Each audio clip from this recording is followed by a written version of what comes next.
this course is part of a longer project of mine, which is to show that there is an alternate foundation for economics, different from neoclassical economics and different from Keynesian, post-Keynesian economics, but one that can answer and has to address the same questions.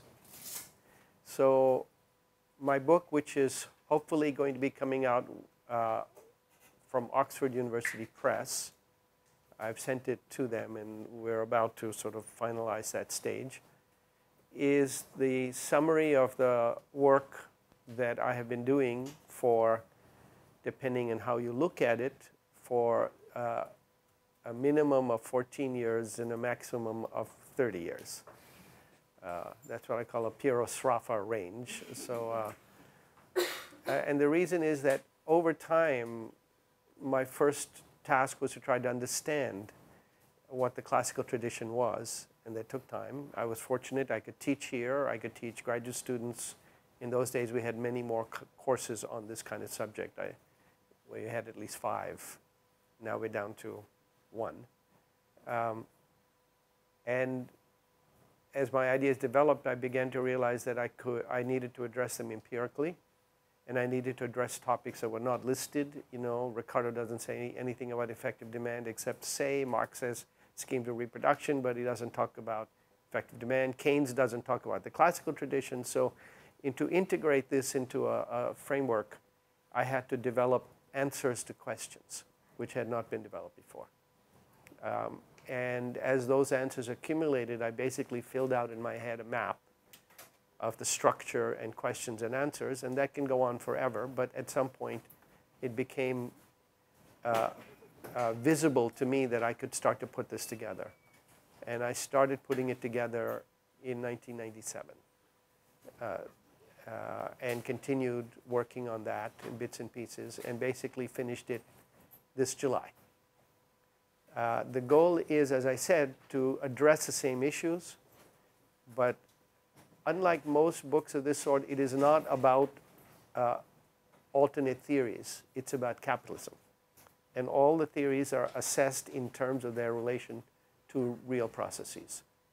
At this present stage, it's aimed at the analysis of developed capitalism because that's a prelude or foundation for the analysis of development itself, which has many specific, more concrete factors. And like all such works, it's a never-ending work. But at least I'm satisfied that I've done the best I can. I can say that it is a long book.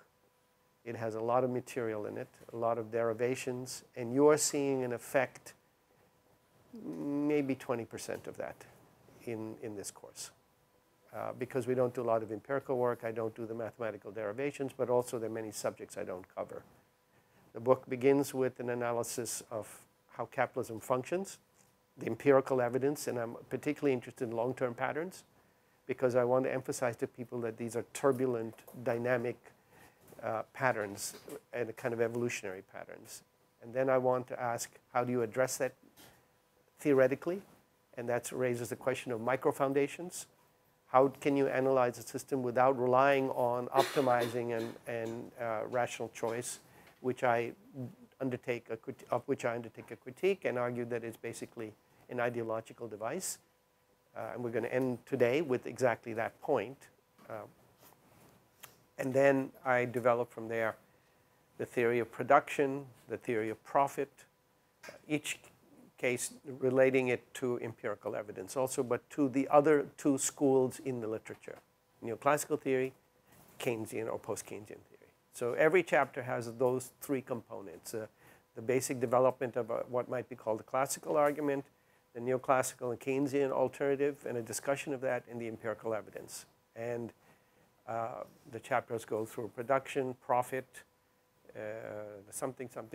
money, long, and in my view, a beautiful chapter on money, which I love, but apparently some reviewers didn't, because they think the money is not relevant. I think it's very relevant.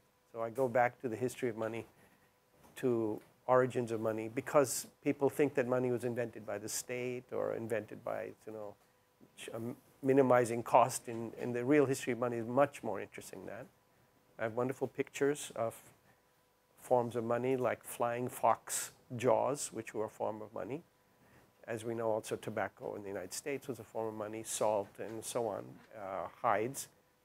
And then from money, I go into exchange, and exchange leads to the theory of relative price. The discussion of Ricardo and Smith and Marx and the transformation and all that is there. But the issue is not to settle those questions per se, but to show that there's a framework in which they can be addressed and actually resolved. Empirical evidence on that. Theory of after what comes after price, theory of relative prices, theories of competition, what I call real competition as opposed to perfect, imperfect competition, which I consider a kind of tribal affair. Both sides are referring back to the same thing, and I argue that real competition is utterly different than perfect competition and existed before it, but it is in fact dynamically better, able to relate to business concerns and business practices and empirical evidence, lots of empirical evidence. Then industrial prices, time, labor times, and structure of production, what we talked about last time, capital labor ratios. What's the evidence? What's the empirical evidence? Then the theory of interest, finance, stock market, stock prices, bond prices, interest rates, empirical evidence, how it compares to the two different theories. Then the theory of international trade, we touched on that with Ricardo. And the implications for trade between unequal nations, and the empirical evidence, and the other two theories and a critique of them. So that covers part one is foundations, methodology, micro foundations, how to do measurement when your categories are different from standard ones, the empirical results of measuring for profits and all that. Part two is the part I just talked about, from beginning from the theory of competition to exchange rates and trade, including finance capital and its implications. And then part three is macro. History of macro, for beginning from Keynes, though one can go back earlier, and the rise and fall of Keynesian economics, the replacement by orthodox economics, Friedman, and I'm going to do some of that in this class if I get time to do it, Friedman and Phelps and rational expectations, Nehru and all of that, then post-Keynesian economics and its way of treating the same issues, effective demand, then begins a section on classical macro, the equivalent, grounded in the classical competitive notion. And from there, the development of wages and productivity and the relation of that to the balance of power between capital and labor. I have some really amazing evidence about the United States on the where the Phillips curve is really, and then a chapter on the theory of unemployment, classical theory of, neoclassical theory, full employment, Keynesian theory, employment is possible, the classical argument coming from Marx that the unemployment is necessary because it's reproduced by the workings of the mechanism. Again, empirical evidence, two different approaches, and then the whole thing wraps up in the theory of cycles, long cycles, crises, and the current crisis. So we end up where we started in the present. And as you can see along the way, it took me a long time to solve certain problems. What's an appropriate foundation for the theory of effective demand in a classical tradition? How do you measure capital stock? That took me 10 years. What about the theory of interest rates? So I solved these problems one at a time, and as I solved them, I saw another problem. And so as the map filled out, I realized I had enough. I've left out of it the theory of inequality, which is something I'm very interested in, but it's just too much. Theory of stock flow accounting, again, very interesting issue and tightly related to Walras's law and all that. It's too much. I don't know if they're going to accept this book as it stands because it's big. On the other hand, if I don't do it that way, people would think it's just a series of opinions and topics. And I want to do exactly what we're reading now in Smith and Ricardo, a coherent argument, at least lay it out. It may not be accepted, it may not be right, but it should be said that it's derived from the same principles. And nowhere do I need to refer to optimality or maximizing in order to talk about micro behavior or macro behavior. While I've got you on this subject, as you know, Noe and I announced at the party that we're going to do a project.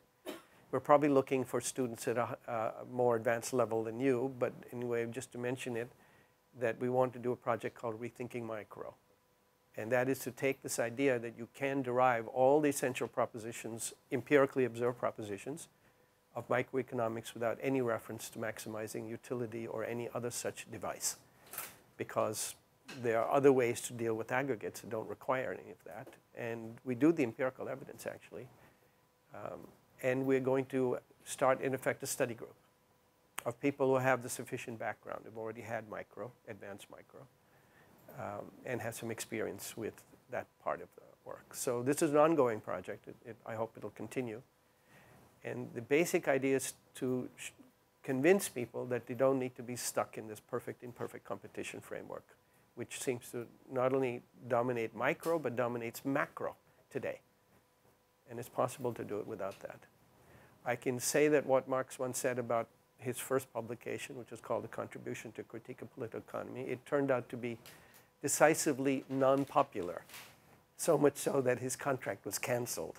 So I'm hoping that Oxford will not come to that point, but if this succeeds in about a year from now, 9 months from now, before the term is over, I should have a book party to which you'll all be invited. It'll be expensive, so I'm not suggesting you buy the book, but anyway, you can look at it. Okay. But I will sign it if you buy it. I won't sign the PDF version that you scanned in. So. Okay. So many things I say here are actually elaborated in the book, and I can only refer to them because we don't have the time. Okay. So what we're going to be talking about today is the formal presentation in, I'm sorry, let me back up. Let me just say where we ended last time. Last time I spent quite a bit of time on the stages of Marx's work. And there for two reasons. It's interesting in itself, but I wanted to make a crucial point that Marx's work had a character of development, so that we cannot say that Marx was born with capital in his head when he was a baby and just spoke it like Jesus and the words were true. He had to come to that. He changed his mind over time. He even rejected some of his own starting points. And so we have to see it as a development of any science, development of ideas. And so you should approach it that way. And that is a different way than, unfortunately, it got approached in the Marxist literature, either rejected because it was no longer applicable because now we have monopoly capitalism, and that means they're rejected because they didn't really understand how the theory of competition works, or it was taken to be kind of gospel. Dennis Melnick gave a talk last week, if you remember. I don't know how many of you came to the department seminar, and he talked about how in the Soviet Union, when he was growing up, and even later, the debates about Marx took on a kind of theological character. And that's not uncommon in many parts of the world. I think Marx is worth too much to be treated as a divine character. It has to be treated scientifically and critically. And so I hope to try to do that as we go along. So if you understand the stage of developments, then a second problem arises, which is that in addition to his ideas developing, he never finished publishing. He never wrote a book that would put together his final thoughts. And so what we have is what Engels put together after Volume 1. And there's considerable issues about whether Engels did it correctly. Not because of anything else, but Engels himself was old, going blind, near the end of his life, and he took on this task for his best friend and comrade to put together the work that Marx himself never put together. And there is an infinite amount of excavation to be done as the unpublished manuscripts become available, if they become available over time. But the non-completion of Marx's work raises a problem. And the problem is relevant to what we're going to be starting today, which is that since the work is not complete, we have this difficulty of not knowing when Marx is setting up an issue which he means to resolve in a different way, though sometimes he tells us. But mostly he doesn't, because he has a peculiar style, not necessarily a bad style, of refusing to bring in issues until all of the foundation has been adequately developed. And that comes from his own method of presentation, which is not, as he puts it, the method of derivation, but the method by which the argument should be logically presented. For that reason, he makes assumptions that he does not elaborate, but he says will be addressed later. And there is, alas, the later that we get only from Engels' compilation. And even there, many of the key issues are not related back to Volume 1, because, of course, he didn't put them together. Otherwise, he would have. If he'd done that, he would have said, as I said in Volume 1 and Volume 2, but he doesn't say that. He's just writing the material itself. And in fact, much of the time when he's writing that material, Volume 1 hadn't been written, because Volume 1 is, of course, written at the end, near the end of his life. So we have to then ask ourselves, can we take words and phrases to mean the proper content of what he intended to do? And I'm going to read some of these things fairly carefully, but I'm going to read them from the point of view of the logic of this argument. That's, to me, the crucial criterion. Because we don't have any other basis, we have to say, well, given this logic, how would it be extended? And I think that's the appropriate way. If you were doing Newton before he finished the theory of gravity, then you'd have this question, why does the moon not fall down? And from the logic of this argument, we have to see if either it contradicts it, because the moon doesn't fall down, or is it possible to show that gravity, when extended to more concrete circumstances, gives you orbits? And that's the proper way, either way. What I want to caution against is the argument that is the notion that either the abstract argument is sufficient, because after all, Marx said it, which is what I call the dogmatic side, or the abstract argument is all wrong because the moon doesn't fall down to the earth, so it's obviously that gravity is not a relevant phenomenon, which I call the eclectic side. And there's, in the history of debates about Marx, both sides are present. People take different sides. They find a phenomena that seems to contradict the abstract level, and they say, well, see, capitalism has changed. This is very tempting for academics, because there's nothing better to give you credit for in history than to identify that capitalism has changed, even if it hasn't changed, because at least your name gets circulated around with this new epoch attached to it, so to speak, for a while anyway. So I want to caution against that, take it more carefully. And to do that, it's important, therefore, to read the text in front of you with some sense of the intent of it. Not just the words, but the way it comes from. I paid some attention to the theory of value in Ricardo and Smith, the theory of surplus product in Ricardo and Smith, because you're going to see that Marx refers to this, but in a way that you wouldn't understand if you hadn't read Smith and Ricardo, knowing what these ideas are going to reappear again and again. Okay. So here is typical of Marx. He's going to start talking about capitalism, and he starts off by saying that capitalism presents itself as an immense accumulation of commodities. This is virtually the opening of capital. Presents itself. Now, what is he saying here? On the surface of capitalism, you see this glittering wheel of circulation. People are buying and selling, and things are going back and forth. And this seems to be the essence of capitalism, that it is about exchange. It's about money. It's about things, about commodities. Indeed, this is how neoclassical theory starts. Neoclassical theory does say that the essence of capitalism is exchange. That's why in every neoclassical textbook, you start off with the first moment in capitalism, which is exchange. Two people meet, they exchange goods, and they go away happy. In real practice, of course, that isn't how exchange ever started. Tribes would meet, and if one tribe could kill off the other and take their goods, they would be happy. So exchange was a very dangerous affair. In fact, early exchanges, there's a form of early exchange called silent exchange, which I think I mentioned last time, but I can't remember. Where a tribe goes into a clearing, leaves some goods, runs back or goes back to the other people hiding with arrows and bows pointed, just in case they're going to be attacked. And then the other tribe comes and leaves some goods next to it, which is in effect the offer, the counter offer. And if they agree, then you take the goods offered and you keep yours. But if you don't agree, you take some of yours away, saying, no, if you're going to give me that, I'm not going to give you this much. And if this process does not degenerate into war, as many exchanges do, then you have a silent exchange, because at no point do they actually meet. This is actually fairly common. There's a wonderful book. I mentioned it last time. I really recommend it. I would recommend you take it out from the library, but I forgot to return it. But I will. Called Primitive Money by Alison Quiggins. And not only, she's an anthropologist at Cambridge, was an anthropologist at Cambridge. Not only is it a wonderful history of how money arises, it has great pictures, really fabulous color plates of what money is. And we're going to come back to this because money plays a big role in the argument in Marx. So Marx knows all this because he's, like Smith and Ricardo, has written about money and has studied the origin of money. And if you read the contribution to a critique, there's a whole discussion about the origin of money. But here, he's going to stop. He's not going to do it that way. He's going to start a different way.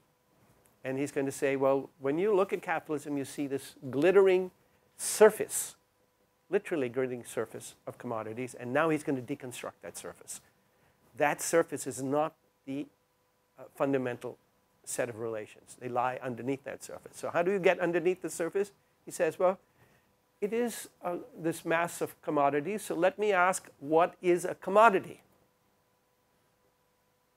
We take it for granted. And he's going to show you by unraveling the commodity, the kind of genetic structure of exchange, and then from there, the crucial question, the genetic structure of profit. So Marx says a commodity is a doublet.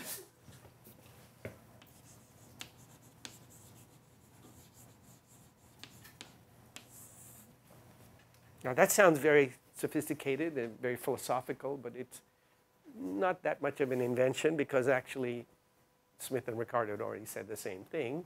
He says it has two characteristics, use value, and if you're going to do this on a page, leave space because I need a whole other column there for exchange value.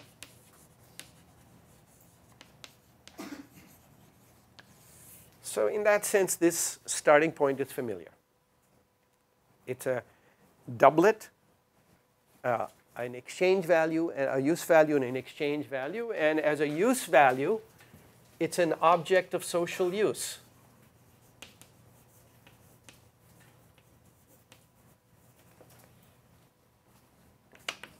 Whereas as an exchange value, it is an object of social exchange. Now, I put the word social in there because I want to get away from the idea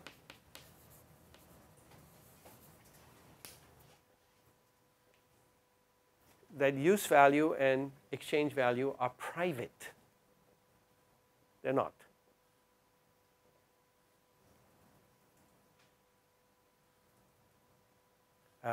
To anticipate in the reading list, you might go ahead. I think it's either this section, I didn't bring the reading list with me, but the article by Steve Heimer called Robinson Crusoe and the Secret of Primitive Accumulation.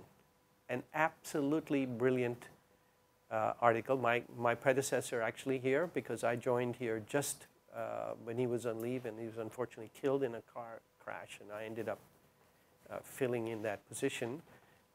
It's a brilliant article by Steve Heimer about what you mean by the term Robinson Crusoe, who Robinson Crusoe really was, the social content of it. I won't go on more on that, but it's, when you read it, you will see, if you haven't already, you don't already know it, you see what it means to talk about the social content of a category that we take for granted, this person on an island who is doing things for himself and creating the future consumption and all that. It's all nonsense. First of all, we never read the damn book, because it's big and you don't remember it and all of that. But he does an absolutely fantastic analysis of it. Reminds us what's in the book, which we forget about. Is Robinson Crusoe a real person, by the way? No, but the point is that the character Robinson Crusoe, which we think of in economics as this paradigmatic character, is in the book a slave trader. Right. That's what he really is. He's a slave trader whose job it is to forcibly capture people and bring them to Brazil where he's making his money. And then he's on his way back with a second load and his ship gets sunk and Heimer's point is that when he's on the island, he's already a fully constituted member of a society.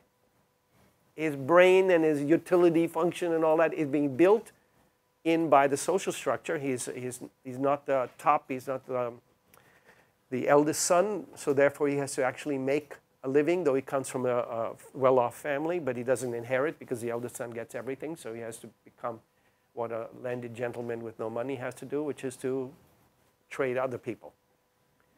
Now we forget that because we remember only the Disney version.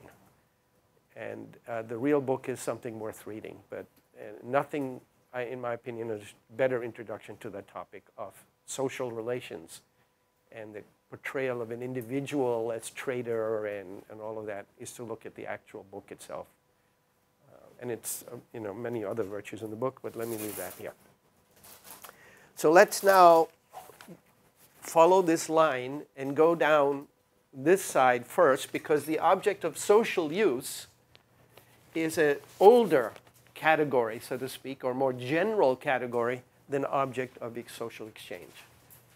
As Smith tells us, you can't exchange something unless someone else, some set of people, do it, because exchange is never just occasional. It's a social process. It requires a social use for it. So exchangeable goods have to have a social use, but a social use, goods with social use don't have to have exchange. There are many domains in life in which we don't exchange. We don't exchange usually in the household. We don't exchange among friends. We give gifts. That's not the same thing. If I give you a gift and you give me a gift, that's not the same as trading those things. So the term exchange here means trading. And trading carries with it certain content, which we're going to come back to in a minute. So what is the object of social use? This is a material thing. These are actually Marx's words, or effect.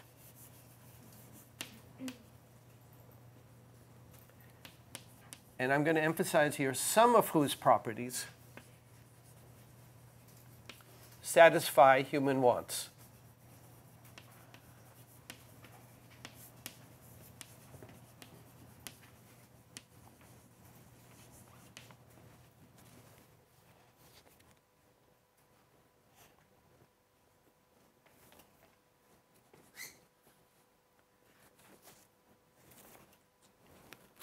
If my handwriting appears obscure, which it usually does, just ask me.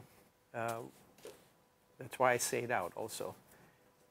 Okay, everybody with me here? So now let me elaborate on this idea of the sum. What do I mean by sum of properties? Suppose I take an object, for the moment a physical object. Let's say a grape. As a physical object, it has a list of properties. Some of these properties are, let's say, physical attributes.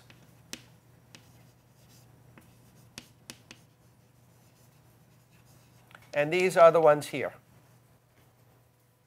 But only some of them are socially useful, i.e. enter into its use value. And that's pretty obvious, the sugar content, if you like sweet grapes, or at least the taste and the color and the fragrance and all of that. Those are the attributes. There are many other attributes about grape that we don't care about because they're physical attributes of grapes that are not relevant to our tasting them.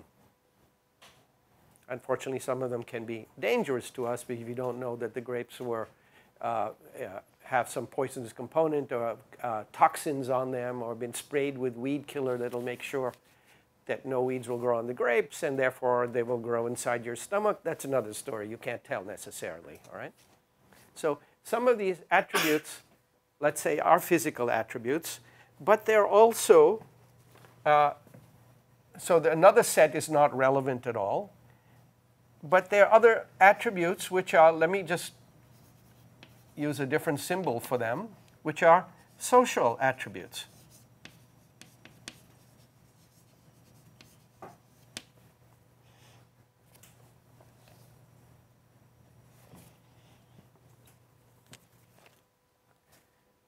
Now, what does that mean, social attributes of grapes? I mean, grapes are not social beings, so what does that mean, social attributes of grapes? For a long time, I didn't eat grapes for a particular reason. sorry. For a long time, I didn't eat grapes for a particular reason. First from South Africa and then from Chile. You can see the reason, right? And that's because these grapes, however delicious they were, had social attributes which were repugnant to me. And so I didn't eat grapes. And Marx's point is that a use value is not just its physical attributes, but its social content, its social history. We need to know not only how it got there, but how it's made and how much blood it has got on it.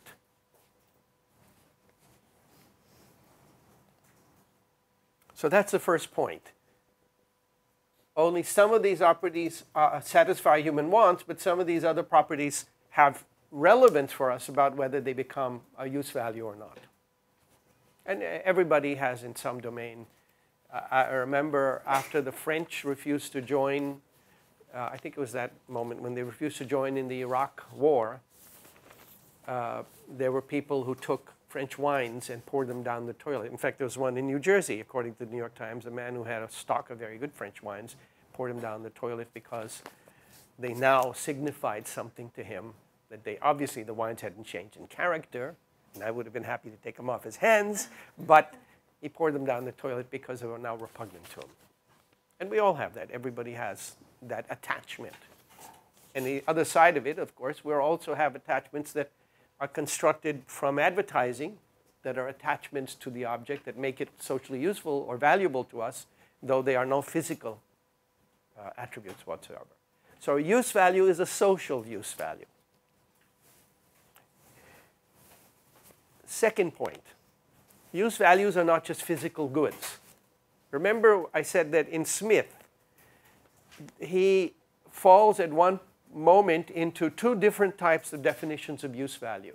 One is that it is something physical, of productive labor. Remember, he's talking about labor that produces physical goods.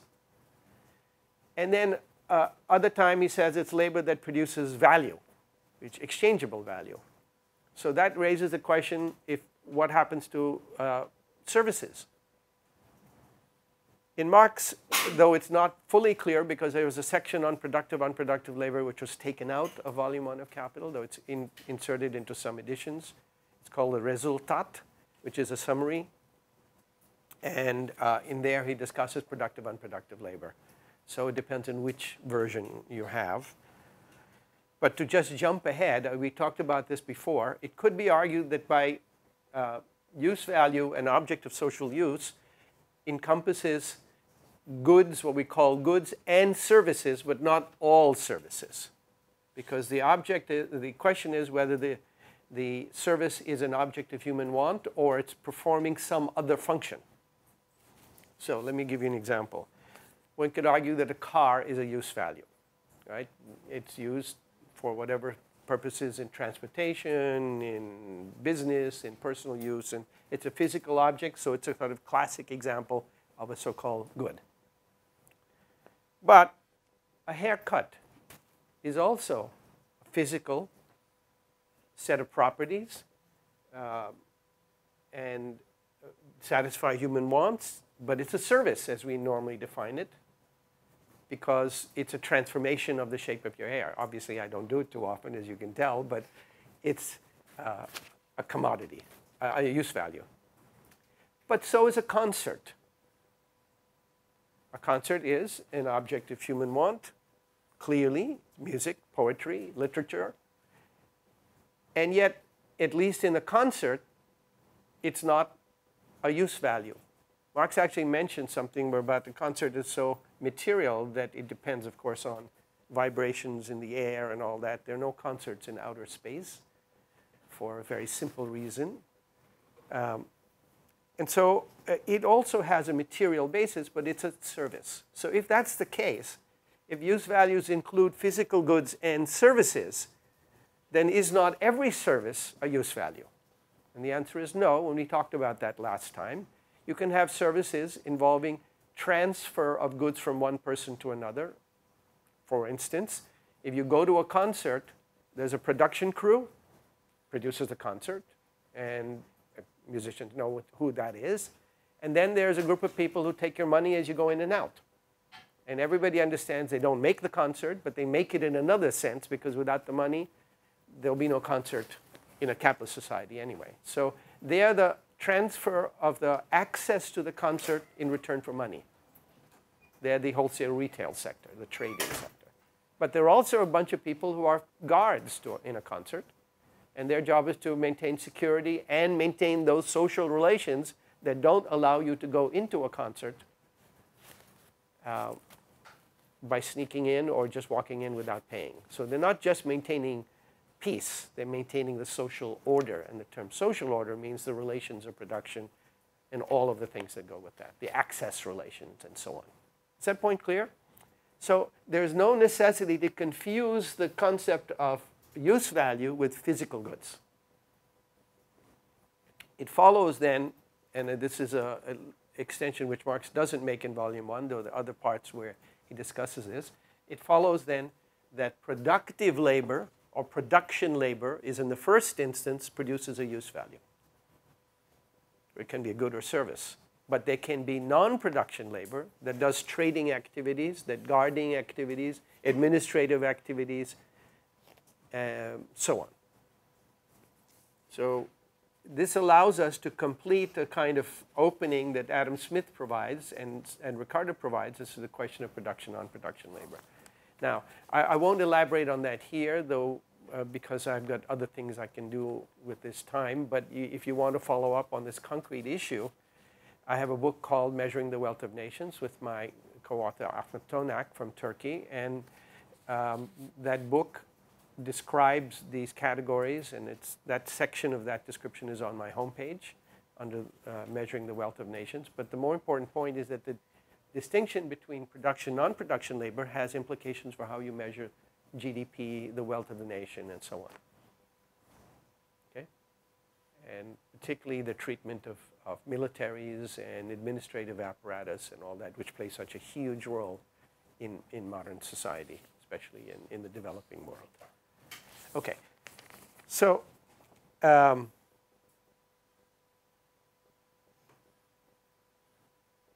from the point of view of production of use value, the corresponding labor is concrete labor. Because this is another duality that appears in Marx, concrete abstract labor. So here you have use value. The qualities of labor that are relevant for the production of use value is what Marx calls concrete labor. And even concrete labor is then he splits into two types, which is particular labor. When viewed from the point of view whether you make grapes or you make steel, that's a particularity of labor. But there's also the generality of labor,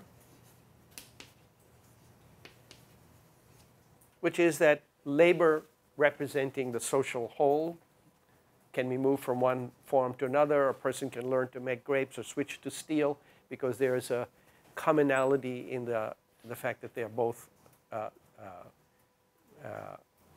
capable of performing labor, and the particularity of it is, so to speak, more local. Everybody see that? I mean, we normally talk about this. We talk about the working class or labor, we mean the generality. We talk about a particular form of labor, a particular activity, we're referring on to the other side. But these are clearly real differences. They're not just levels of abstraction. They're senses in which people operate at this level and another sense in which they exist and operate at another level. Okay. Now, I should have said concrete labor here, sorry. Product of concrete labor. And another a point here, let me just finish this, is that there's nothing in here to say that the division of labor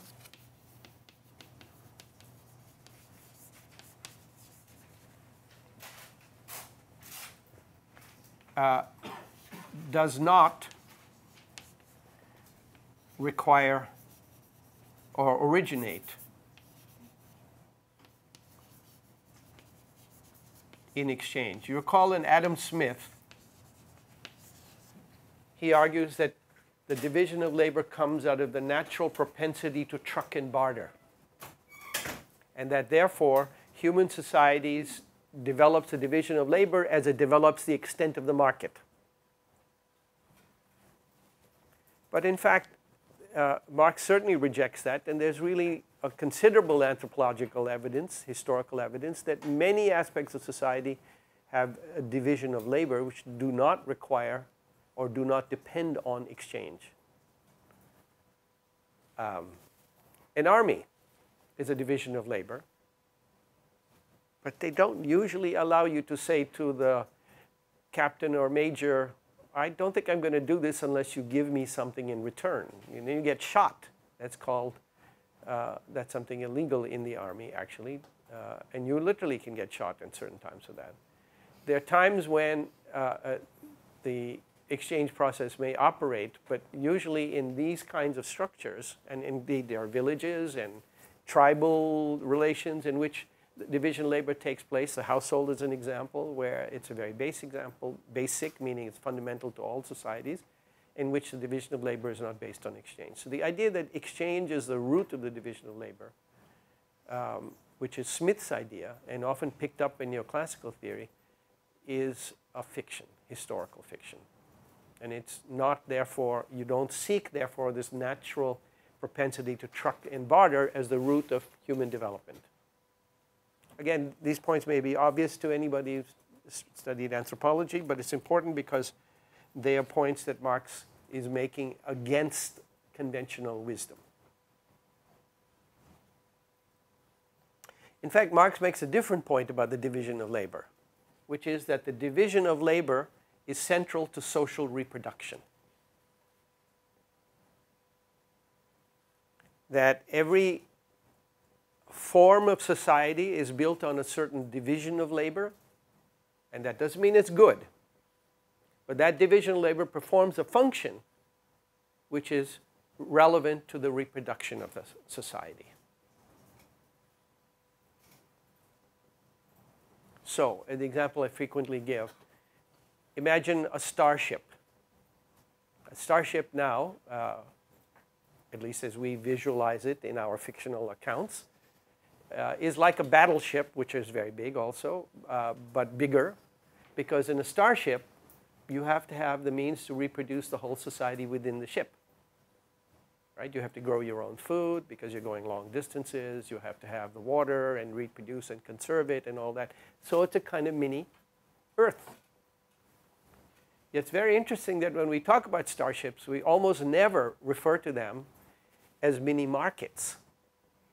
There may be some people who trade and exchange in science fiction, but most of them are presented as following orders and doing a division of labor, which is a strictly determined hierarchy in order for that social system in this metal casing to survive. So we must not confuse the division of labor with exchange. It is certainly true that exchange promotes a certain kind of division of labor, but it doesn't originate the division of labor.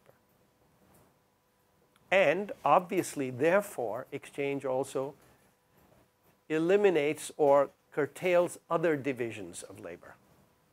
Just as it promotes some, it inhibits others. And this is a point we're going to come back to again, which is the negative properties of exchange. It's not just all positive. Okay, so that then leads me to the question of exchange. Any questions up to here? Yeah. Does the generality of concrete labor I haven't come to value yet. So far, we're only talking about use value. But you can certainly say, it's meaningful to say that a society has to do something with its labor as general labor, right? It's how it decides to locate that labor. I don't want to say allocate. I don't like that word because it suggests that somebody's either doing it or it's some kind of efficiency thing. But how the division of labor is undertaken is a social issue. It's not necessarily a person that does it, but it's a social issue. Let me give the example, the other example, which is obvious. The caste system in India. For a long time functioned as a major source of the division of labor. But it's not a division of labor in which you can choose what you can do. You're born into it, and you have to maintain it. But that whole system is reproducing only because that division of labor is there. There are other divisions of labor that can reproduce another system, but that division of labor produces that system. A slave system is another example of a division of labor for obvious characteristics, but that slave system cannot survive without that division of labor. It is then no longer a slave system, and the relationships that rest on that crumble. A feudal system is a division of labor. And it's not one based on the market, it's based on force and class and inequality of power. Okay? I bring this up because this is really the background in Marx. It's obvious to Marx, so to speak, but it gets lost if we don't pay attention to it. Yes, I'm sorry. Can you repeat what kind of services analysts put into use values? I'm sorry? I gave examples. So here, it's services which are objects of direct use, you know, like haircuts and concerts, or satisfy human wants. Services that involve taking services, let's say, and transferring the right to them are clearly distinct because they serve to transfer wealth from one form to another. Now, some people want this, but the point is they don't want it for the service itself. They want it for the access to the money or the access to the service. There's a joint thing, but it's different from consuming a concert and trying to get into a concert. As anyone who's tried to sneak into a concert knows, concert is just even better if you didn't pay for it. But the fact is that you have to pay for it, usually. So that's a distinction. And same thing for the guards. The guards are performing a service which is necessary, but it's not the same thing as the object that they are preventing you from getting into or preventing you from disrupting. Okay? And have many more discussions of this in the book. So we go through quite a list of these things here. And by the way, I should say that there's never any such thing as an exact dividing line in anything. There's the clearly different centers of gravity, but then as concrete examples come, there's a penumbra where they overlap, and it's not easy to draw that line. But that does not falsify the fact that there's a difference of category here. If you go into most stores today, there are people whose job it is to follow you around and make sure that you're not leaving with some of the merchandise.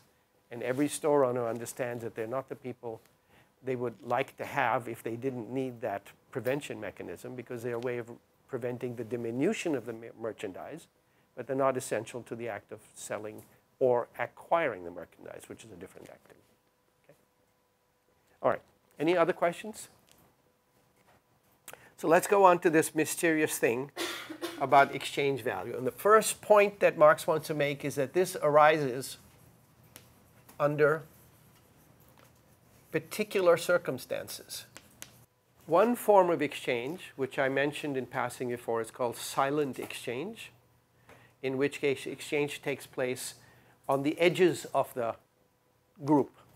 It's not within the group, it's between groups, and it takes place in a very cautious manner because of the risk that if you go there to exchange, they may jump on you and take away what you've got. This is a problem in all exchange, by the way. There's no guarantee that they won't just take what they have. So exchange always has this possibility that it won't be by the rules that you would like or in the amounts that you like. And this is exchange on the margins of society.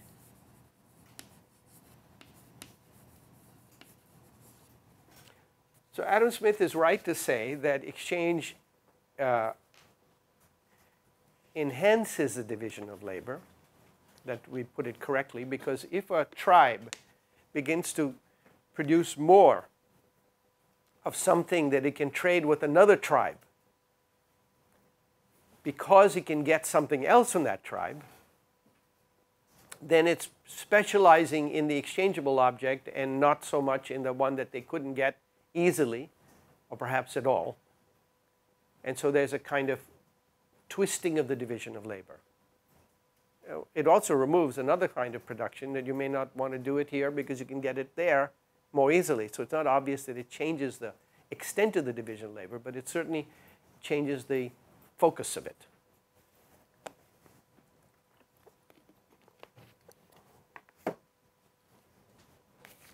Is this point clear? That origins of exchange certainly don't require that exchange is done inside. But you can have also exchange internal to a social group. I'm sorry, I did say that. I meant external. External exchange, in which case it's not just on the margins of society, but built into the structure of it, what we would call foreign trade, but it's not necessarily nations either. It can be between regions, but it becomes regularized. So it now becomes a part of the presumption society. This could be viewed as occasional, and this is regular. Silent exchange is very occasional. Typically, you have to make a trip to an area where there is on the frontier or border of another tribe. You have to take the risk that they will not waylay you and take everything you want, or some other tribe won't, and then you come back with whatever. This has to be worth it.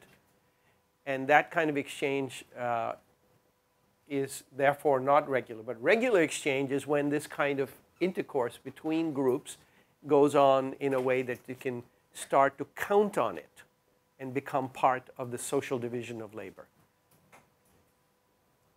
Does everybody see the difference in that? So imagine now that instead of the trip out to the forest and hoping to come back at all, let alone come back with something better than you prefer than what you started with as a group, imagine that there's a market, that everybody can come to that market.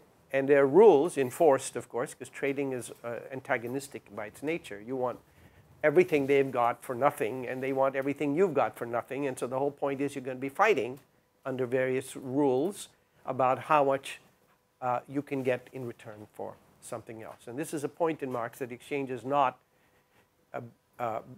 simply a benign process, but involves an internal degree of antagonism.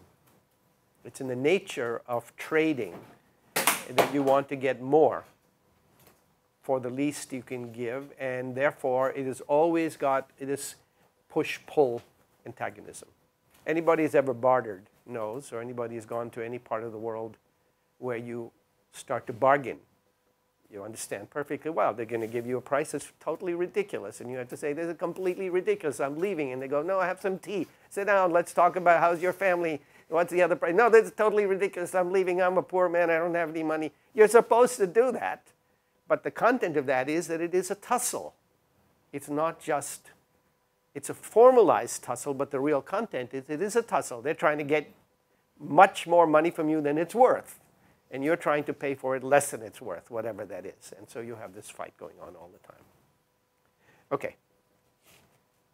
So then there's a third form of exchange, which is regular internal exchange. There can be also occasional internal exchange, but you get the point.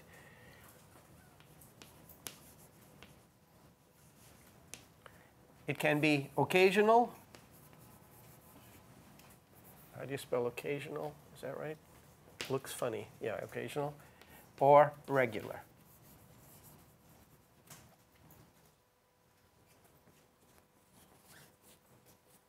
Or put it another way, this can be limited to certain spheres, and regular, or it can be general. By regular, it doesn't mean that it's general. General can be, it's extensive.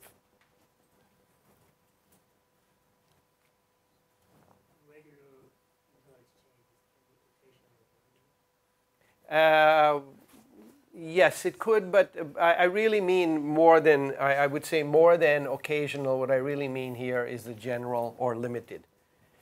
Because by limited, I mean that imagine a village in which most people live on the land and they produce most things for themselves. The food, the clothing, they do the cleaning, they do the hunting and the dressing of the game and all of that. But they need some things. They can't make their own mirrors, let's say. They may not make their own steel, so that there is a general store in town where you go in with some of the things that you've done, the products that you've gotten and you exchange them once in a while, or you sell them for money to someone else who does that. I'm trying to avoid the money yet because I want to bring it in. But let's suppose you exchange them and say, look, I'll give you so much of deer meat for some things that I need, like another tool that I'm now missing is broken. That's when, however, you become, that's limited because it only applies to some things. The more that expands, the more your reproduction depends on having to pass through many hands. And then the more you are, therefore, incorporated into a bigger web, and the more you are dependent on the reproduction of that web. Very crucial, obviously. If exchange is general, then each one of us is producing a small part of this whole web of things. And if the web stops, our part also falls apart. Marx makes the point that when you get into exchange, especially general exchange, then you are largely producing not for yourself. That means that you are anticipating two kinds of things. Those who will take what you want to produce and have chosen to produce, and you could be wrong, and they'll say, well, we're not interested, and then you're really screwed. Or they do take what you want, and it turns out that what you expect to do with that money or the goods that you get, you can't get because other people didn't produce what you need to transform it into. Right? So the problem is double-sided. You have something to give, but then you want a multiplicity of other things. So every exchange carries with it this anticipation of a social nexus of people at the other side, and vice versa for them. Every exchange carries with, for them, the idea that you will do your part and someone else will do their part. So exchange then becomes this series of anticipations. Anticipations of production for exchange, anticipation of exchange values. So the more general it becomes, the more essential it is that, that this anticipation be understood. Now, here's a point that Marx makes about this. He says, look, think about generalized exchange, which is because he's leading towards capitalism, which is a form in which exchange becomes very generalized. The peculiarity of generalized exchange, and hence the peculiarity of capitalism, is that everyone is doing something on this spaceship which we expect will satisfy some other wants. Because, I mean, why are we going to produce a ton of corn? We can't eat that ton by ourselves and couldn't live without the other things. We're doing it because we expect other people want it. But every one of them is producing steel and corn and iron and chocolate and milk and liquor and everything on the anticipation that you and everyone else is going to also want that. So that everyone's anticipation incorporates a wide set of others. And the mystery about capitalist reproduction is that it works at all. But everyone is guessing. Every round you're guessing. Any business will tell you, of course you're guessing. And if the market disappears, then you're dead because you've got this product and no one wants it. Or not as many people as you want it, and then you're in trouble. So this division of labor, which exchange presupposes, every one of you is producing thinking you're going to sell it, and then you're thinking you're going to buy with it. That means you're presuming not only that, but the act of buying and selling, but the act of all the others. In your head is a whole society. But each one of you has got a different head and a different society in your head. And the weird part is that for reproduction to take place, these things must mesh. Marx's point is that they don't mesh. What happens is that discrepancies get manifested in exchange. The discrepancy between your individual general notion of the social division of labor and your individual general notion and your individual general notion comes together by the fact that each one of you, based on this general notion, are going to produce something. But when you get to the market, you find out whether your notions are consistent. And generally, of course, they won't be consistent. And because they're not consistent, the market's going to tell you, oh, the price has gone down because, hey, guess what? The market moved away from your product. Too bad. Her product's price has gone up because it turns out they moved towards her. And so she produces more and you produce less. In the next period, it may be reversed.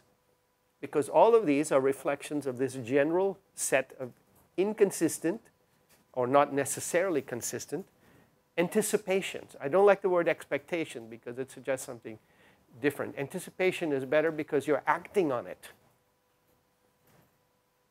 Right? When you go into an elevator and you open the door, you're anticipating there'll be a floor. Generally speaking, there's a floor, but occasionally there's not. And as you read in the paper, sometimes that causes problems if you step in. So it's the same thing in exchange. Exchange has this miraculous property that you're making a guess about other people's choice, other people's intentions. And you're guessing that it'll keep on going, because if you take something 2 years, you're guessing 2 years ahead. So how does this come together? The classicals say it comes together by being wrong. And the market signals rights and wrongs. Too much in one place, too little in another. Both are wrong.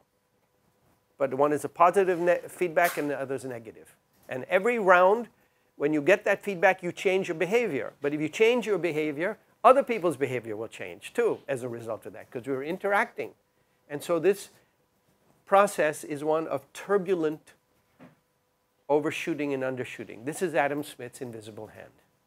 This is Marx's reproduction of the division of labor. But notice something interesting about this. How does neoclassical theory deal with this issue? What do we call that in orthodox economics? It's the very same question. What do we call it?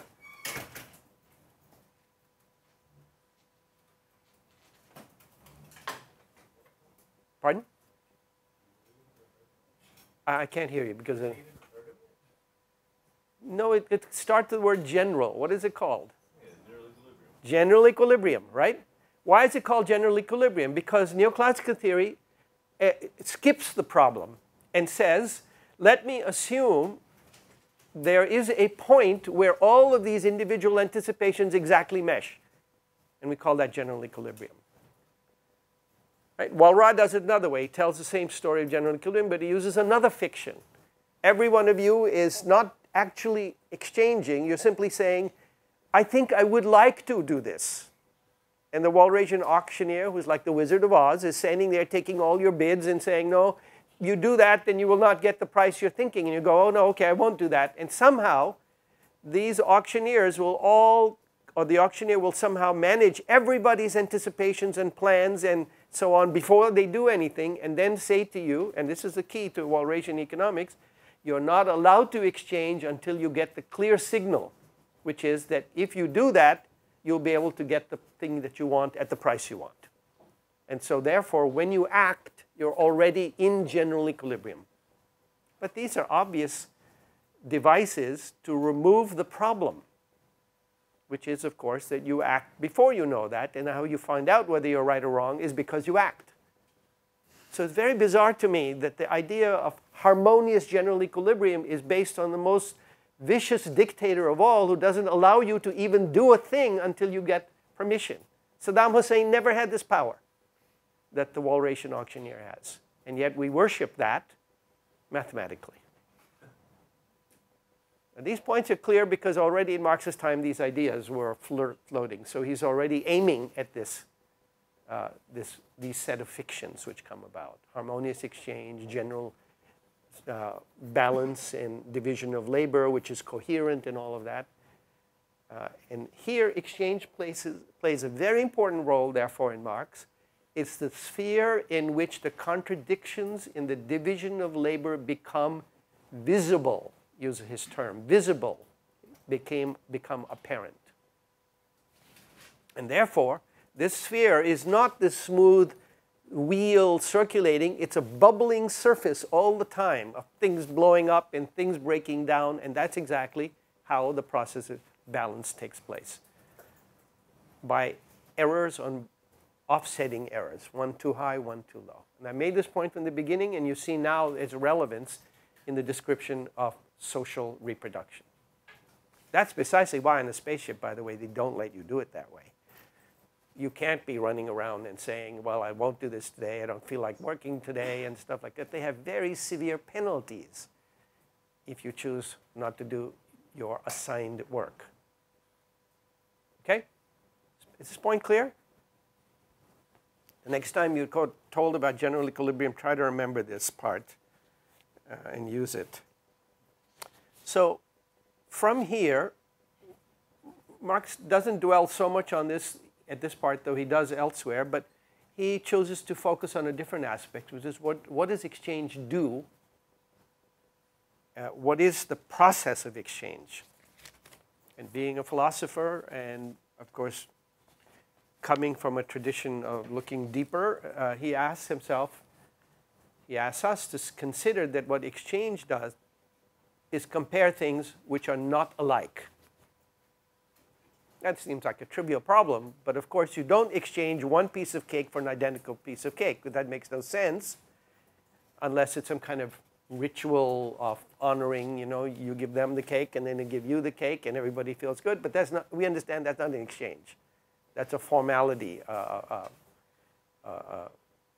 form of social interaction. Exchange comes when you have a piece of cake and they have something else that you want, and you haggle over how little cake you can give them and how much you can get of the coffee in return. That's exchange. So Marx says, when in this exchange, notice what you're doing. You're comparing two things which are unlike, and you're reducing them to the same abstract quality. And what is that quality? It's exchange value. You're saying, when I decide that these two things are going to be exchanged in these quantities, where you arrive at that, we're saying they both represent the same quantity of exchange value. Right? But that's a social assignment. It's not like saying that these two things weigh the same thing because they have an intrinsically similar mass. They have the same mass. I can do that. I can say in physics, put them on a scale, enough chalk to balance this out and say, aha, I know that this object has the same mass as that object, right? That's a natural property. Marx is saying that we create a social property of assignment of equal quantities of exchange value to commodities through social interaction. Let's call this quantity quantitative worth. I say quantitative because I want to emphasize it's quantity. Yeah. Marx, exchange value is strictly not. We haven't said anything yet about the source of it, about the manner in which it's arrived, because I want to get to that. But the answer is yes, it's subjective in the moment. But for the same reason that Ricardo says that objects of utility which are reproducible are not dependent on your feeling about them, but on the cost, the answer is going to be, in the end, that doesn't play the central role. What plays a role is the structure of production and the cost of that production. Okay. So this step of equalizing two unequal things and making them, therefore, equally quantities of quantitative worth, of exchange value, Marx is not satisfied with just saying that. He says, but look, these things are products of labor, and they're products of concrete labor. Chalk-making labor is not the same thing as paper-making labor. So what we're doing when we compare two objects and reduce them to an equal quantity, even though we not specified what that quantity is, how it's expressed, it's an equal, intrinsically equal quantity, we're also reducing their labors to be equivalent quantities. In other words, but what labor then are we reducing? It's not the concrete labor. It's not the labor related to the concrete properties, because those are exactly what we're abstracting from. When you say these things are equal in exchange, I don't mean because they taste the same or because they look the same. On the contrary, I only trade them because they're not the same. So exchange is a process of abstracting from their concrete character, making them qualitatively similar in exchange value, and then the same attribute is therefore being attached, so to speak, to the labor that underlies them. So by abstracting from their concrete qualities, we also are abstracting from the concrete labor. In other words, you're creating what he calls abstract labor in this moment. And this is not we in the sense that we subjectively do this. It is We in the sense that the social process does it. There's no king of exchange. There's no Wizard of Oz to tell you what this exchange value is. It's a process. But this process is definitely comparing the labors behind that. And therefore, it ends up regulating the social division of labor through this comparison. And that's the point where I started before. How does it get to be socially divided? Through the exchange process, in which these labors are compared to each other, but not in terms of their use value. Not like in the caste system, where the labors are compared in terms of their use value. You have to do this or that.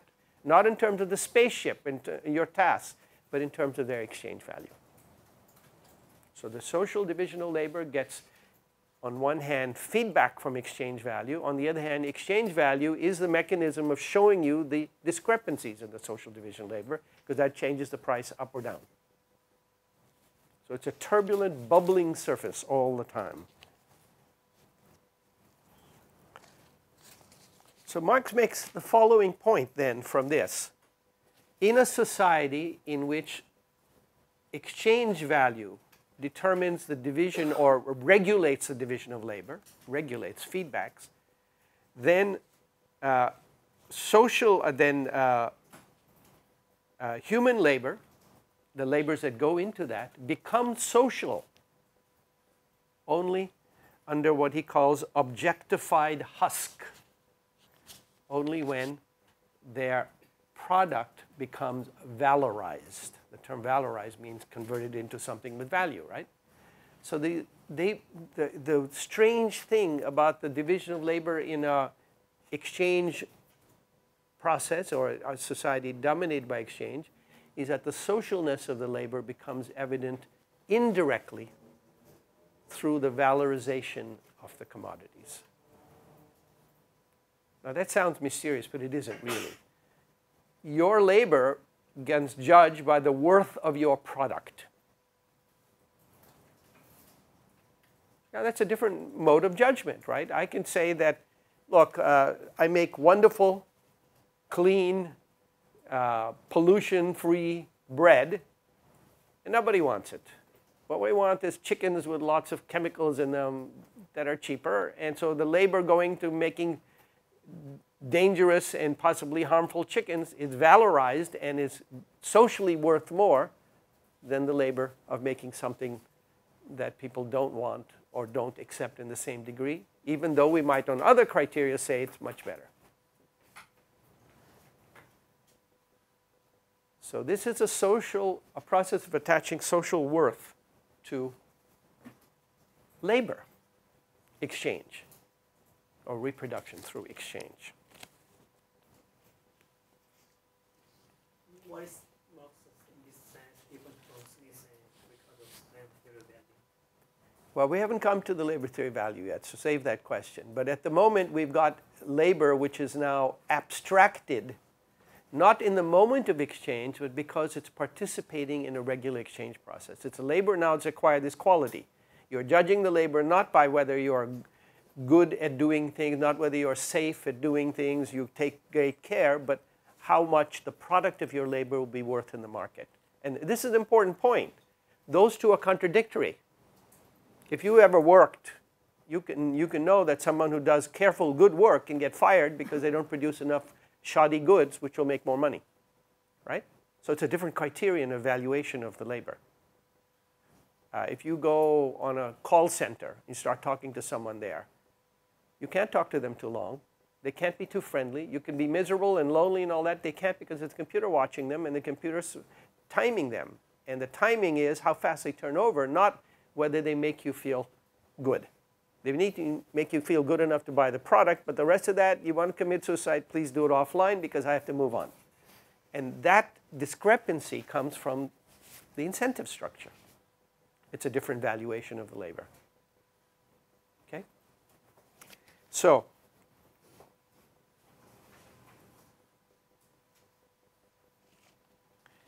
there is another point in that, is that the labor that counts, I'm sorry, yes?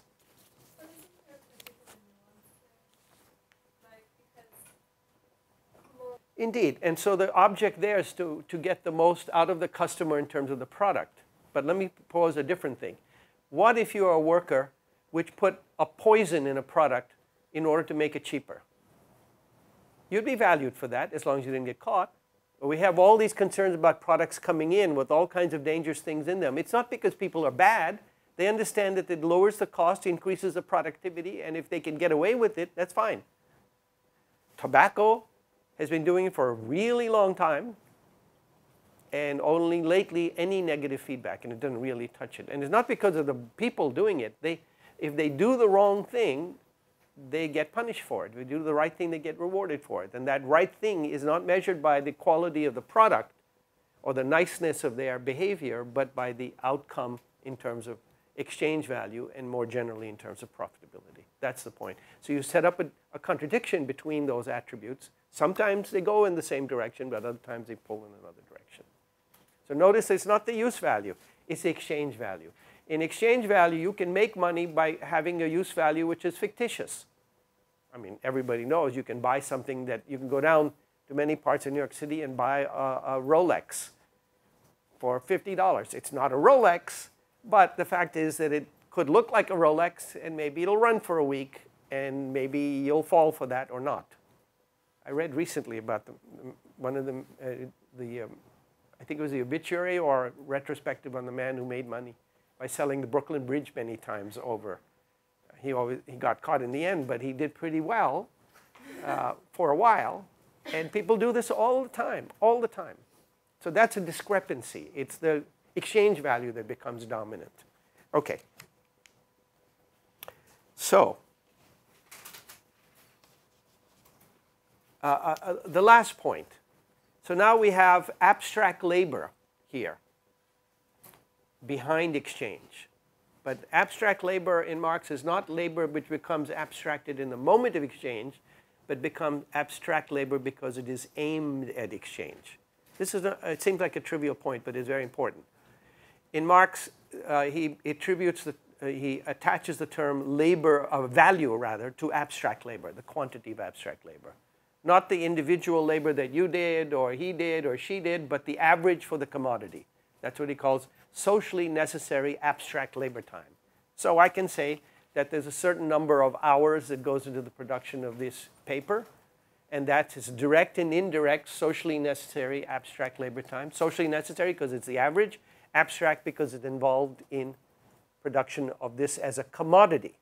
If I want to sit at home in my evenings and make paper, that's not affecting anything because it doesn't enter the market in any way. Its value would not be my labor, but the average labor that the market supports in that. So that's the source of the idea of labor value as abstract socially necessary labor.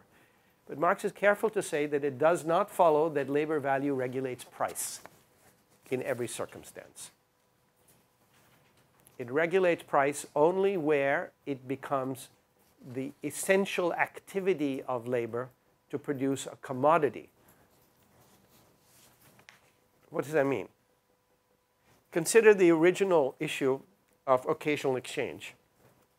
Two tribes creeping around the forest hoping that they don't get killed, and they come to this opening and they leave something here and the other leaves something, and then they take back something and they sort of bargain in there. Now, what determines that bargain?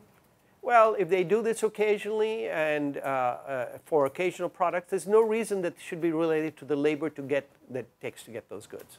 Those goods may be ceremonial goods. They may have some religious significance. They may have significance to the society independent of the labor time that it took to make that. So there you have exchange, but it's not regulated by value. Because the cost of production of the exchange doesn't become relevant unless the exchange becomes a regular activity. Unless a product is produced for exchange, in which case, on a regular basis, so that it becomes a central activity of the producer, then the costs become.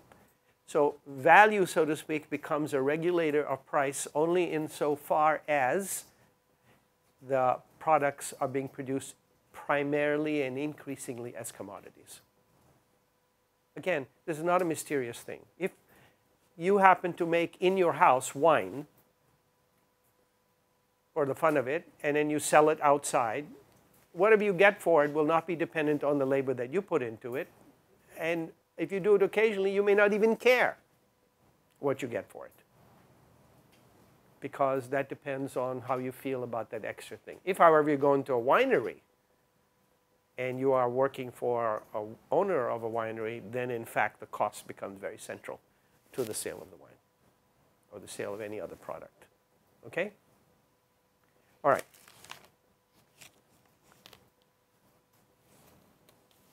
From this point of view, we come back to the original issue of exchange as the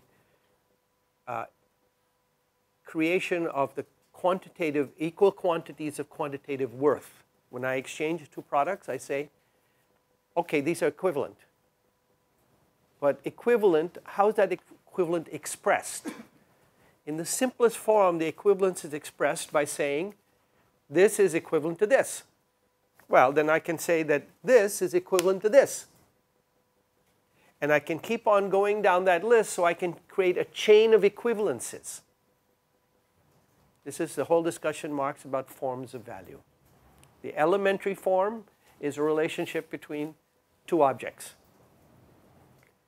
As the sphere of exchange widens, every object related to any other object is related to others because that object may be used to trade. So you can see quickly that you have a whole series of equivalence relationships. Is that point clear?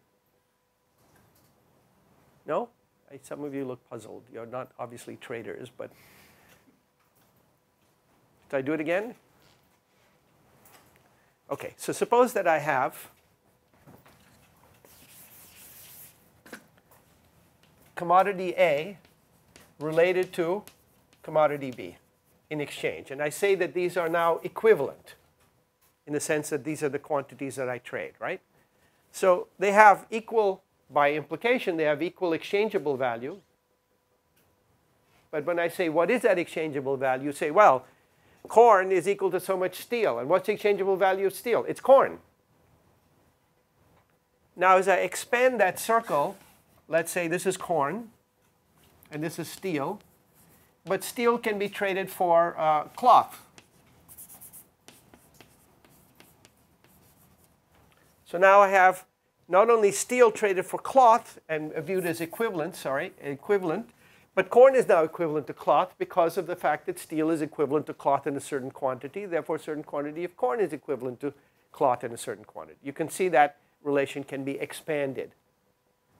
So that's a general equivalence because the further exchange spreads, the more you have an implicit or explicit relationship between one thing and another in the social process of assignment of exchange value. We haven't yet talked about this long-term determinants. Marx is just not concerned with that yet. He's concerned with the fact that we've assigned a common unit. And he's aiming somewhere else. As you continue to do this, you can see that every commodity is in, suppose you go into a market with 100 commodities. How many possible combinations are there of these exchange relations?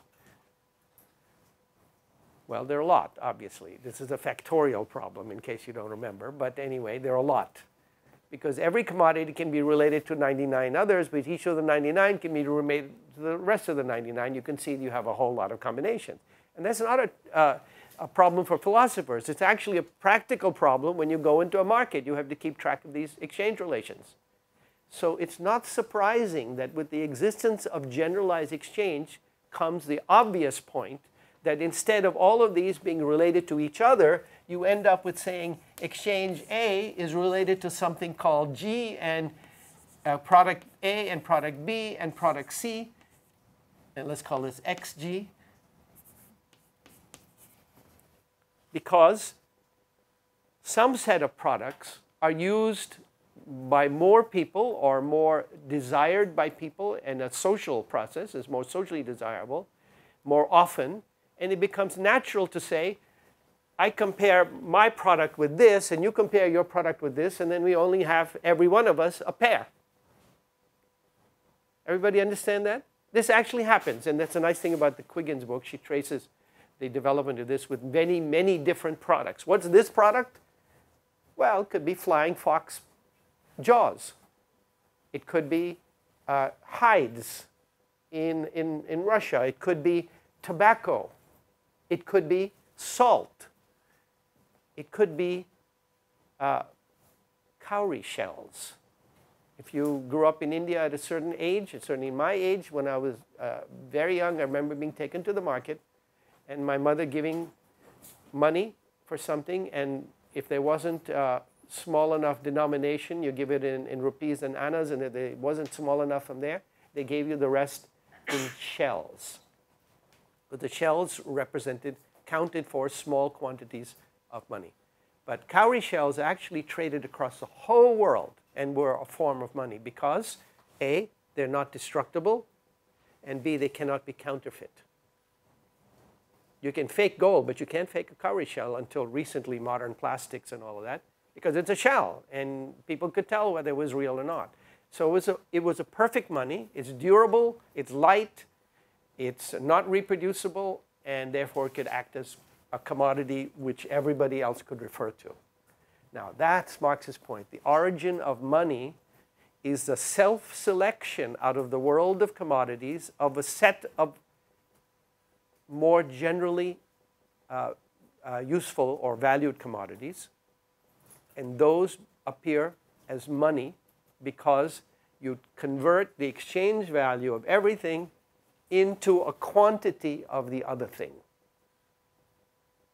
So what develops now is the idea of price.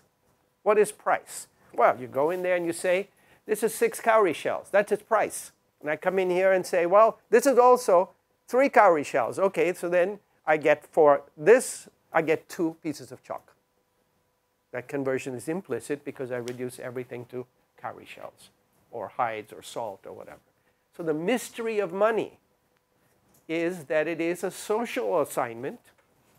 We haven't yet talked about the determinants of the social assignment, but it's a social assignment of quantitative worth expressed in the body of something. Well, of course, if I say 2 things are equal, I cannot say what they're equal to because they're equal to each other, and I need something else if I want to represent both of them outside of themselves. But that something is just another thing, another commodity, chosen by society at some moment in history, and different societies choose different commodities. Cows are a common one, for instance, or cattle, or so on. So the mystery of money is that it's not mysterious.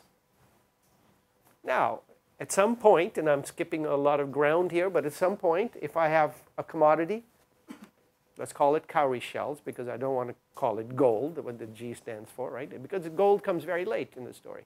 Then I can say, look, this is 6 cowrie shells. And the person says, okay, I'll give you a piece of paper with 6 cowrie shells. If you really want cowrie shells, you can go over there to my storehouse and take it. But you can take this paper and go over there and get chalk with it, and give it to this person and say, this paper is worth 6 cowrie shells because I have an institutional structure that allows me to back that up because someone's got real cowrie shells back there.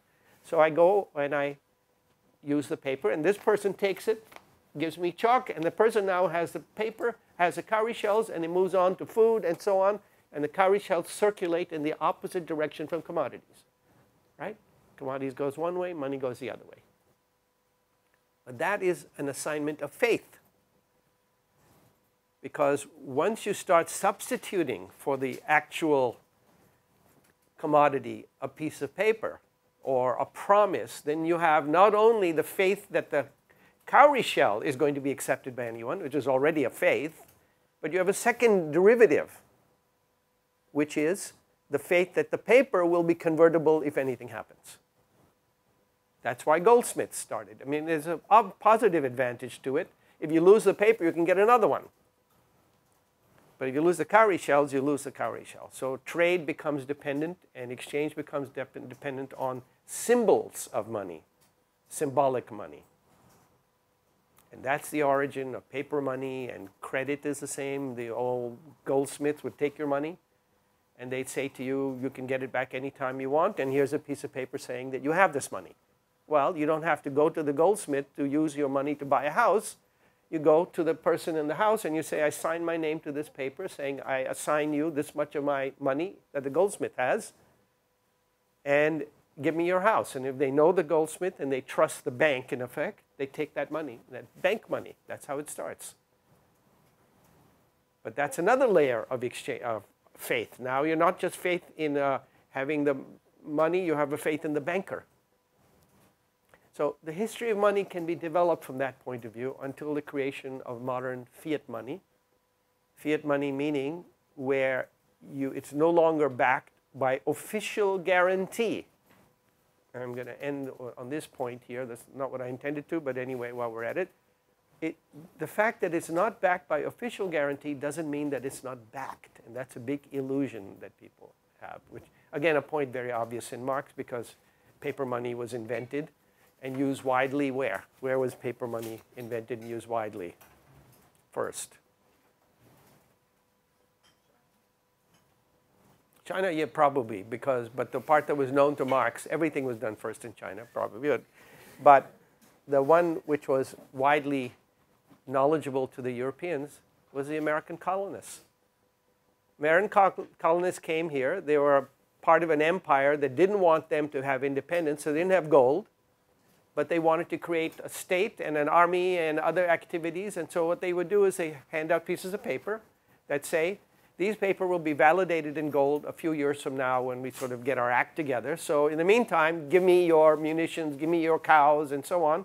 And insofar as that was persuasive, they were able to do that and keep that going because the next person taking that piece of paper had to have that faith too.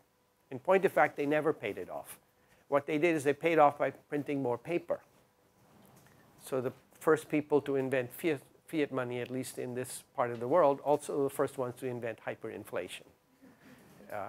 Prices went to such a point where things would have cost $3 before, were now costing $10,000, and the currency called the continental became worthless. And today there's a phrase when you say something is worthless, you say it's not worth a continental. It comes from that history of the invention of fiat money and hyperinflation. So there's the other side of this. The faith can have consequences that are unintended. The whole history of money and banking is a struggle between the argument that it's all faith and the argument that you shouldn't have too much faith, because the other side is in a buildup of debt and all the consequences of all of that. So I won't have time to pursue this, though it's a wonderful, interesting topic. You can take a look at some books. In addition to the Quiggins book, you might take a look at a book by John Kenneth Galbraith. This, by the way, is not Jamie Galbraith, who's his son, but John Kenneth Galbraith, who was the American ambassador, among other things, to India and a confidant of many people in government and of the Kennedys and all of that. Very civilized, witty, urbane man, and this is a really charming book, and it's called Money: Whence It Came and Where It Went, or something like that. And you can buy it in the Strand, probably, or on Amazon. It's really worth reading. It's a wonderful read. Okay, I have 5 minutes, right? We've hit the limit, right? Is it 7:40 or 7:50? We have 10 minutes. So I want to bring the last point, it was my ending point, and it relates to what we started with, which is the development of exchange is the development of the fetishism of commodities. Because once social labor is mediated by exchange, and in fact social labor is conducted for the purpose of exchange, then humans relate to each other and to their labors and to the reproduction of society not through the use values, but through exchange values, and indeed through things which are exchangeable. And these things, because they're exchangeable, appear to have a native property of being exchangeable. So we say, oh, gold is, well, it's clearly a wonderful thing because it's so valuable. We forget that that value or that worth is assigned by a social process and it becomes a property of gold itself. And of course, in a different society, we say, well, obviously, flying fox jaws are absolutely fabulous because they're so valuable. Or tobacco, or salt. It gets imbued in the commodity because the mysterious process underneath gets lost and it becomes a thing of the. So then the crucial point is that then people relate, the laborers relate in society not through the direct relation, but mediated by things.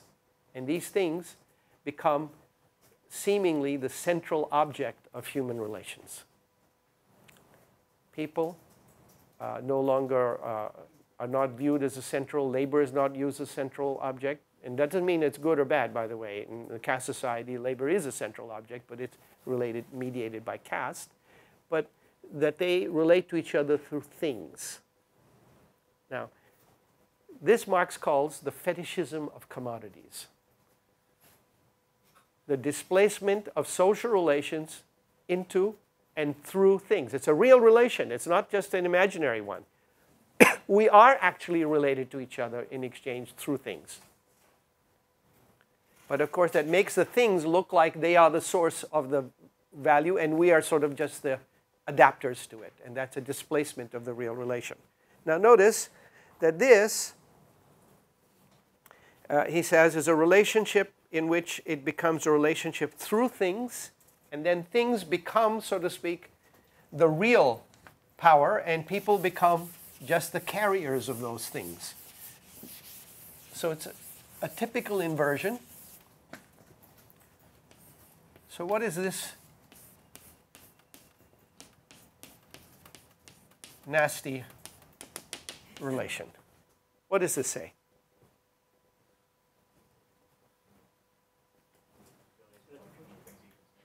Okay, so utility function. And what is x1, x2, x3? Commodities, right? Things. But more specifically, exchange values, because we know they're going to be a P1, P2, P3 attached to these, right? So here we have the perfect model of the fetishism of commodity, commodity fetishism. Each individual I, has a utility function or derive their social satisfaction, their personal satisfaction from things and only things. No person enters in your utility function. Your mother's not there.